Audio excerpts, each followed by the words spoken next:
S. Nagba. Ako po si Lindon E. Delabas at ako naman po si Leslie Iso. At ako naman po si Aidan Miguel. Ngayon, bago tayo tumungo sa ating formal na diskusyon, ay maaari bang tumayo ang lahat para sa ating panalangin? Sa ngalan ng Ama, ng Anak, ng Espiritu Santo. Panginoong Diyos, nagpapasalamat po kami sa araw na ito. Gabayan mo po kami sa aming pag-aaral. Buksan mo po ang aming isipan upang maunawaan namin ang mga aral. Bigyan mo po kami ng sapat na talino at saga. Pagpalain ko rin po ang aming guro at mga kaklase at Espiritu Santo. So ngayon, bago tayo tumungo, ay magtatanong muna tayo ng mga lumiban. Sino ang mga lumiban sa ating klase? Mayroon ba? Wala po. Magaling. Dahil kompleto tayo ngayon, mamaya ay bibigyan natin kayo ng credit. At ito naman ang ating mga alituntunin sa loob ng klase. Ang alituntunin natin sa klase ay merong alamat na salita at ang bawat letra ay may roong kahulugan. Maaari mo magbasahin ang letra A. Aktibo makilaho. Mamaya, dahil itong alituntunin natin una ay aktibo makilaho, mamaya inaanyayahan namin kayo na makilaho sa aming mga aktibidad dahil pagkatapos nito ay magkakaroon tayo ng mga preview. Pangalawa, Laging magalang. so sa pagsagot sa guro, kung may katanungan ang mga guro ay kailangan niyong sumagot ng may respeto o magalang. Letter A ulit. Alamin at sundin ang panuto. Pag nagbibigay ang guro ng panuto, dapat ay sundin at alamin kung ano ang tamang gagawin. Dahil kapag hindi nakikinig, hindi natin matututunan or hindi natin makukuha ng tama yung mga gagawin. Sunod, Maging masipag at maayos. mamaya, pag ginupo kayo ng mga guro, maging masipag at maayos sa mga gagawin ninyo. So mamaya, pag nagupit kayo or nag-color, yung mga kalat dapat itapon sa tamang basurahan. Next, Alagaan ang mga kagamitan. alagaan ang mga kagamitan, kagaya ng mga libro, ng mga worksheet, mamaya na ibibigay ng teacher dahil gagamitin iyon sa pagbibigay sa inyo ng grado. At panghuli, Tahimik kapag may nagsasalita. mamaya, pag may sumasagot na kaklase, dapat tahimik lang para maintindihan ninyo at ng guro kung ano ang nais ipahiwatig ng inyong kaklase. Ngayon, dahil natapos na natin ang alituntunin ng ating silid-aralan, ay pwede na tayo tumungo sa ating diskusyon na pamumunuan ni Binibining Yesenia. Bago tayo magsimula sa ating bagong aralin, ating munang balikan ang ating sining talakayan. Sino sa inyo ang makakapagpaliwanag kung ano ang kwentong bayan? Yes, Miss Ligan? Tama, ang kwentong bayan ay nagmula sa ating mga ninuno na naipapasa sa bawat henerasyon. Ano-ano naman ang mga uri ng kwentong bayan?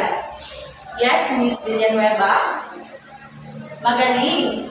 Ang mito, fabula at alamat ay ilan lamang sa uri ng mga kwentong bayan. Nakabasa na ba kayo ng alamat? Opo! Mabuti naman.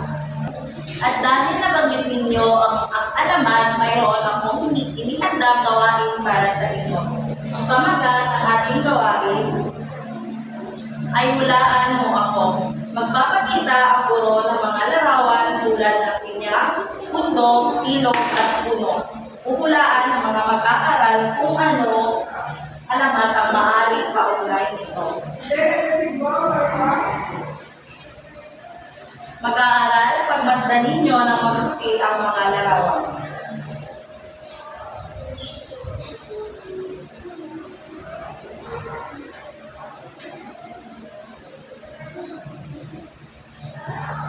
Ano ang nakita ninyo sa mga larawan?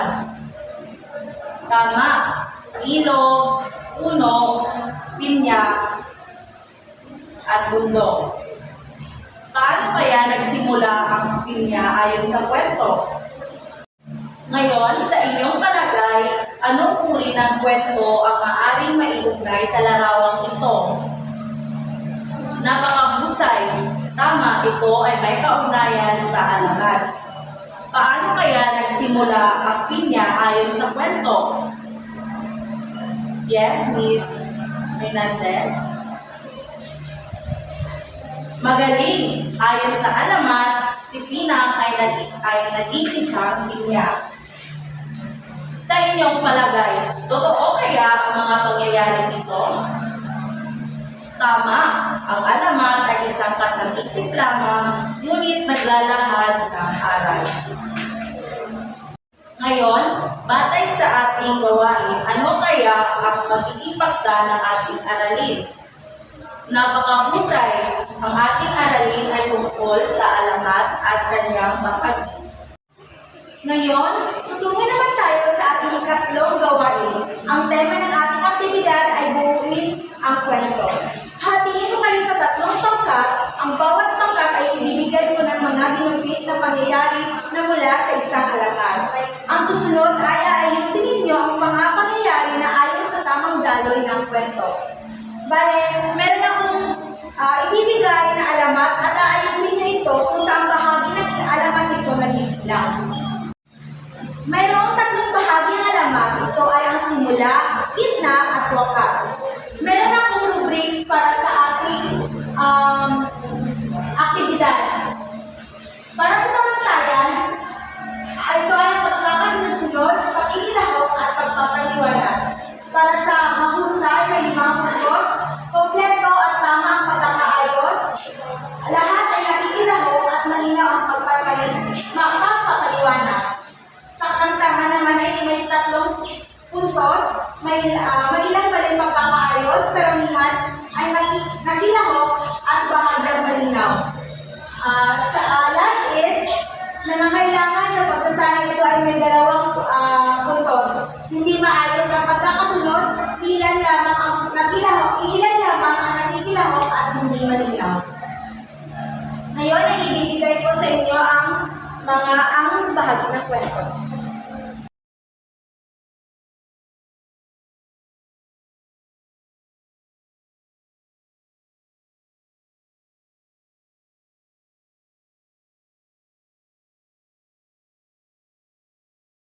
Palakpakan ninyo ang inyong mga sarili dahil natapos ninyo ang ating aktibidad ngayon. Ngayon, tutungo naman tayo sa ating gawain for ang analysis. Meron akong karagdagang katanungan tungkol sa kwentong alamat na ampalaya. Itaas lamang ang inyong mga kamay kung sino ang gustong sasagot sa mga katanungan ko.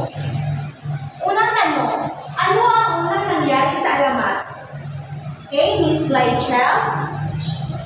Tama! Sa simula ng alamat, nagkaroon ng paligsahan ng mga gulay tungkol sa kung sino ang pinakamaganda at ang pinakamahalaga. Number 2, ano ang suliraning nangyayari sa kwento? Miss Angel? Magaling! Naging mayabang at maingitin si Ampalaya dahil sa gusto niyang maging pinakamaganda sa lahat. Number 3, paano natapos ang alamat?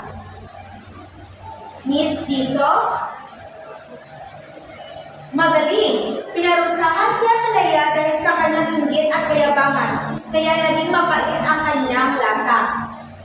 At panghuli naman, bakit mahalagang malaman ang mga bahagi ng alamat? Mr. Clarence? Ang galing!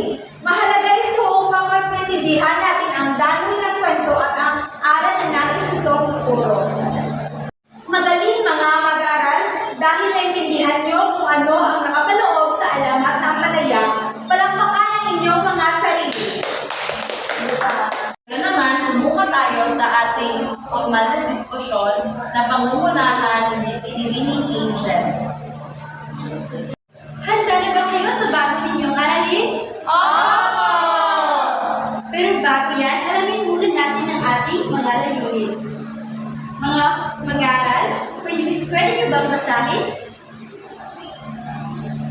Pagkatapos ng klase, inaasahang matamo ang mga sumusunod. A.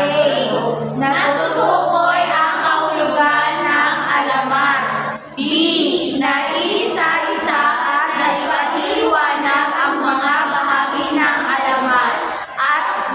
Nakikilahok ng aktibo sa mga gawain may kaugnayan sa alamat. Maraming salamat. Ang ating pag-aaralan ngayon ay tungkol sa alamat. Pero bago yan, may tanong muna ako sa inyo. Sino dito yung kumakain ng ampalaya? Kami! Ano ang lasa ng ampalaya? Mapait! Sa inyong palagay, bakit nga ba mapait ang ampalaya? Ewan.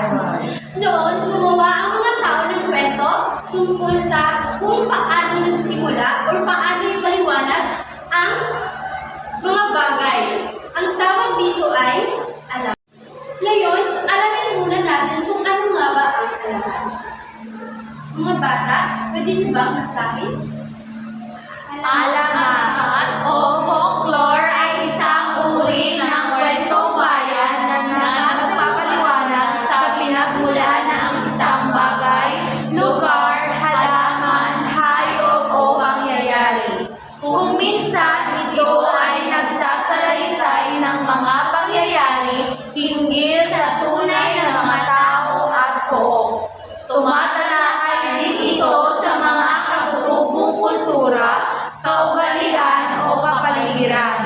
Ngunit kadalasan, ito ay gathang isip lamang na nagpasalin-salin buhat sa ating mga ninuno. Ang alamat din ay nagtuturo ng magandang asal at kapupulutan ng maaral ng mga mambabasa. Maraming salamat.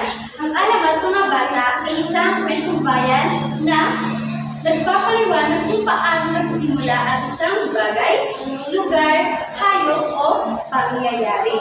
Mga halimbawa nito ay alamat ng ampalaya, alamat ng mangga, alamat ng bulkang mayon, at alamat ng araw at gabi. Ngayon naman, itutungo naman tayo sa tatlong bahagi ng alamat. Ito ay simula, gitna, at wakas. Una ay simula. Maaari niyo bang basahin? Dito'y pinapakilala ang mga tauhan, tagpuan at mga pangyayari sa kwento. Sa simula, makikita natin kung sino ang pinapakilala ang mga tauhan at tagpuan. Sino-sino ang nasa kwento at saan ito nangyari. So, ang tanong, kapag nagsisimula pa lang ang kwento, anong bahagi yun? Simula! Very good. Ngayon naman ay ang gitna. Maaari kong basahin? Dito makikita ang suliranin at mahalagang pangyayari sa alamat. Ang nasa gitna naman ay ang nangyayari o ang problema o ang mahalagang pangyayari sa kwento. Kapag may away o problema na sa kwento, ano ang tawag dito? Gitna! Wow! Ang galing! At ang panghuli naman ay ang wakas. Ang wakas ay dito pinapakita kung paano natapos o nalugtas ang suliranin sa kwento. Ang sa wakas naman ay dito nalulutas ang mga problema at natatapos ang kwento. Intindihan ba mga mag-aaral? Opo! Ngayon, isa-isahin natin kung ano ang tatlong bahagi ng kwento. Una, Simula, pangalawa, gitna, pangatlo, wakas. magaling! Ngayon, dahil alamin na ang tatlong bahagi ng alamat, magbabasa tayo ng isang kwento. Ngayon, ang alamat na ating babasahin ay ang alamat ng pinya. Nabasa niyo na ba ang alamat ng pinya? Hindi pa kamo ba? So, mabuti dahil ngayon, babasahin natin kung ano ang alamat ng pinya. Sisimulan ko ako ang magbasa ng simula at kayo ang magpapatuloy ng gitna at wakas. Malinaw ba? Oo! At sa simula, noong unang panahon, may isang byuda na nagngangalang Aling Rosa. Labis na mahal ni Aling Rosa si Pinang, kaya naman ito ay kanyang pinalaking spoil. Hindi niya ito pinagagawa ng mga gawaing bahay at sa halip ay hinahayaan lamang itong maglaro sa kanilang bakuran. Dahil dito, lumaking tamad at irresponsable si Pinang. Hindi man lang niya natutunang magsaing o maglinis ng kanilang tahanan. Isang araw, nagkasakit ng malubha si Aling Rosa. Hindi na siya makabangon upang magluto at mag-asikaso ng kanilang mga gawain. Tinawag na si Pinang at inutusan itong magsaing para sa kanilang dalawa. Basahin niyo ang gitna. Pumunta naman si Pinang sa kusina, ngunit dahil hindi siya sanay kumilos, hindi siya hanap ang sandok. Tinanong niya ang kanyang ina kung nasaan ito. Sinabi ni Ate Rosa na hanapin niya ito. Dahil sa katamaran at kawalan ng pasensya, paulit-ulit na lamang na itinanong ni Pinang kung nasaan ang sandok, kaya na sinabi na ng kanyang ina. Nawala na ng lakas si Ate Rosa dahil sa kanyang karamdaman at sa labis na pagkadismaya sa kanyang anak. Sa kanyang pagod at sama ng loob, nasambit niya ang mga katagang. Sana'y magkaroon ka ng maraming mata para makita mo ang bagay na hinahanap mo at hindi ka na magdadagba. Para sa ating wakas, Nang bumalik si Aling Rosa at nakabangon, napansin niya wala na si Pinang sa bahay. Hinanap niya ito sa buong paligid, ngunit hindi na ito nakita. Lumipas ang maraming araw, ngunit hindi na nagbalik ang dalaga. Isang araw, habang naglilinis si Aling Rosa sa kanyang bakuran, may nakita siyang kakaibang halaman na tumubo sa lupa. Nang namunga ito, laking gulat niya nang makita ang hugis ng butas. Ito ay kulay dilaw, bilog, na nakakalimutan na tila mga nadaang mata. Naalala ni Aling Rosa ang kanyang sinumpa kay Pinang.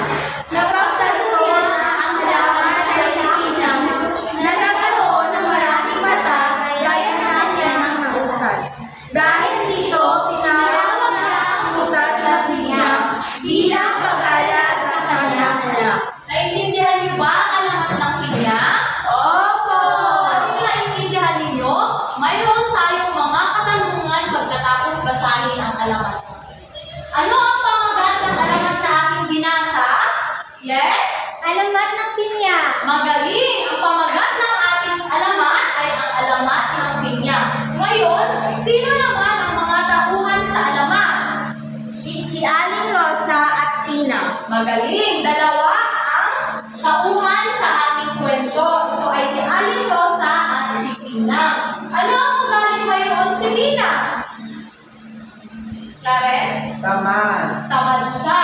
So, si Pinang ay may pag-uugaling tamad at kalaiwas sa gawaing bahay. Maganda ba ang ugaling mayroon si Pinang? Hindi po. Bakit? Kasi po tamad. Very good! Hindi maganda ang pag-uugaling mayroon si Pinang dahil kahit nagkakasakit na ang kanyang ina, ay hindi pa rin siya marunong tumulong at gumawa ng mga gawaing bahay. Ano naman ang sinabi ng kanyang ina nang siya ay nagalit kay Pinang? Sana magkaroon ng maraming mata si Pinang. Very good. So sinabi kanina ni Aling Pinang na sana magkaroon ka ng maraming mata para hindi na daw tanong ng tanong si Pinang.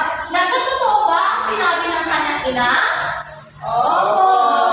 Nagkatotoo ang sinabi ng kanyang ina dahil doon sa lugar kung saan mismo nawala si Pinang ay may tumubo na Pinya! good. Ano naman ang aral na napulot ninyo sa alamat? Dapat maging At masipag.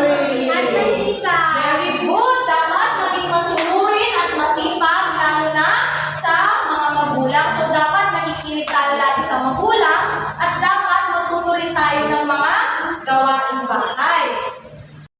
Dahil alam nila, ang tatlong bahagi ng alamat at alam na rin ang kwento tungkol sa alamat ng tiyak, magkakaroon kayo ng gawain ng pagkatuto. Ang pamagat ay yuguhin mo ang bahagi. Papangkatin ko kayo sa tatlong bahagi.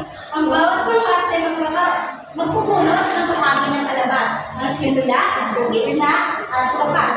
Iguhin ninyo ang bahagi ng bunot at gamit ang Manila paper at Crayola. Ipapaliwanag ninyo sa klase kung anong bahagi ito ng alamat at kung bakit. Ngayon naman ay pagkakaroon kayo ng criteria at rubrics sa pamantayan, tanggupan sa paksa, pagkamalikhain at operasyon. Mahusay, may 5 puntos, malinaw na, nagpapakita ang bahagi ng alamat, malinis at malikhaing gawa, lahat ay magtutulungan. Sa katantaman naman ay may 3 puntos, bahagyang nagpapakita ang paksa, maayos na gawa, karamihan ay tumulong. At ang panghuli ay nangangailangan ng pagsasanay na may 2 puntos.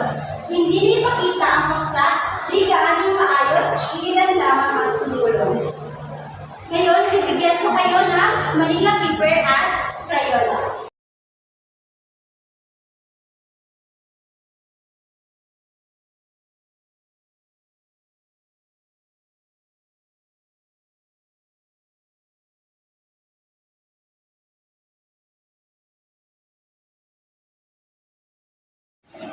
Maraming salamat at dahil dyan, may natutunan talaga kayo sa ating aralin ngayong araw. Ano nga ba ang bahagi ng alamat na ito? Simula! Ito. Gitna! Ito. Wakas! Maraming salamat at dyan nagtatapos ang ating gawain ngayong araw. Pagkatapos ng ating aralin, ngayon naman tumungo tayo sa ating evaluasyon. Kumuha kayo ng kalamating papel at sakutan ng mga sumusunod na katanungan.